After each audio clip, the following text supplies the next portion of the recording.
Awit 47:5-8. Ang Diyos ay pumailanglang na may sigaw, ang Panginoon na may tunog ng trumpeta. Kayo'y magsiawit ng mga papuri sa Diyos. Kayo'y magsiawit ng mga papuri. Kayo'y magsiawit ng mga papuri sa ating hari. Kayo'y magsiawit ng mga papuri. Sapagkat ang Diyos ang hari ng buong lupa, magsiawit kayo ng mga papuri na may awit.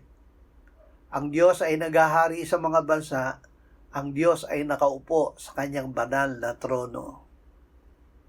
Ang Diyos ay naghahari. Ang Diyos ay hindi nabibigla ng mga problemang dumarating sa atin. Siya ay nasa kanyang trono pa rin. Siya ay naghahari sa atin at ito ay nagbibigay sa atin ng kapayapaan sa gitna ng unos.